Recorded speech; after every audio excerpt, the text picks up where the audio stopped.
Hi, magandang umaga sa inyo mga kasawi. Kamusta na po kayong lahat? Naway nasa mabuti kayong kalagayan. At mag-iingat kayo palagi mga kasawi. At syempre, ang ating tatalakayin ay galing sa ating mga followers na gusto nilang tatalakayin ngayong umaga. Good AM po ma'am. Ask ko lang po, totoo po ba na ang lalaki na pag nahihirapan si Junjun ay nawawala sa kalagitnaan ng hana-hana? Rason po ba ito kaya ka hihiwalayan ng partner mo?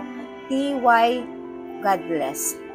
So ayan mga kasawi, ibig sabihin ba ang ating sender ay isang babae? Ang tinatanong kapag kagalit na ng hana-hana ay nawawala ang kapan ang kanyang partner pagdating sa hana-hana, lalo pat kagitnaan, at ito pa daw ang rason ba para makipaghiwalay sa kanyang partner. For me mga kasawi, syempre big no, kasi syempre ang lalaki normal naman na minsan ay nawawala yung arousal nito pagdating sa hana-hana.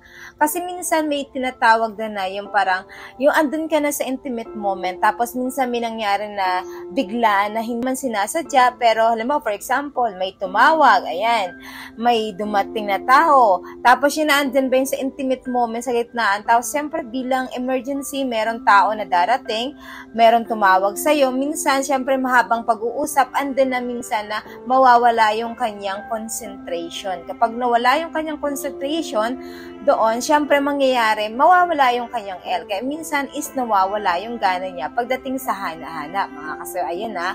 At syempre naman, kung tinatanong mo para lang sabihin na eto ba yung way niya para makipaghiwalay or eto ba yung paraan para pwede siya makipaghiwalay sa'yo, is big no ulit, mga kasawi. Syempre, ang isang tao, kahit pa isang beses o ilang beses siya na maghana-hana sa'yo at nawala yan ng gana, ibig sabihin, hindi yun raso para makipaghiwalay sa'yo.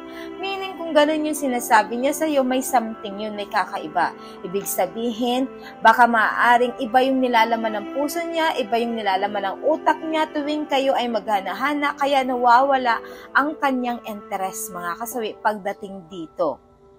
Siyempre, may dalang uri yan. Ang unang uri, masasabi natin na kaya siya ay merong emergency, kagaya ng sinabi ko na baka may istorbo hanggang sa nag-uusap sila, hanggang sa nawala na yung kanyang L. Siyempre, mga kasawi. Ang pangalawa naman, baka naman hindi ka talaga laman yung utak niya, at pangalawa, baka hindi ka talaga niya mahal, mga kasawi, at meron siyang iniisip tuwing kayo ay maghana-hana, kaya kapag doon na kayo sa rurok ng kaligayahan na sa gitna na, ay tinitigil na niya kasi nawawala na siya ng gana. Diba mga kasawi? Dahil iba ang nasa utak niya. Hindi ibig sabihin na rason yun na para makipaghiwalay sa'yo. Napakalabo yun. Ibig sabihin, sabi ko nga sa inyo, kapag gano'n hindi ka mahal ng isang tao, baka siya merong kabit, mga kasawi. Kaya hindi kanya kayang paligayahin or hindi kanya kayang kasamahan dahil doon, mga kasawi. Dahil syempre, may mga lalaki kasi na kapag hindi ka naman talaga mahal, ay hindi na siya makisama sa'yo at makikipaghiwalay. May ibang lalaki naman na ina-accept nila kahit na hindi ka nahiwalay ay nakikisama pa rin. Kasi iba't iba yung uri ng mga kalalakihan. May lalaki naman na hindi ka mahal pero nakikisama sa'yo. May lalaki naman na mahal ka niya pero may iniisip lang siyang iba, mga kasawi. So, ibig sabihin, may mga sagabal sa kautakan niya, mga kasawi, kung bakit niya yun ginagawa. Pwede kayong mag-comment pagdating dito, pero para sa akin, yun yung sagot ko. Sana'y naluwanagan kita sa aking opinion, mga kasawi, sa ating sender. Sana'y naiintindihan mo ang ibig kong sabihin kung bakit ganon yung ginagawa ng asawa mo. Kung saan doon ang asawa mo sa dalawang uri na na-discuss ko, mga kasawi. So, ayan, ikaw na po ang makapag-decide kasi mas ikaw ang nakakilala sa asawa mo, mga kasawi. Yun lang po, mga kasawi. Maraming salamat. Sa mga hindi pa po nakapag-subscribe, mga kasawi, pwede na kayo mag-subscribe, pwede na rin kayo mag-follow para updated kayo sa topic ko araw-araw. Magandang gabi, mga kasawi.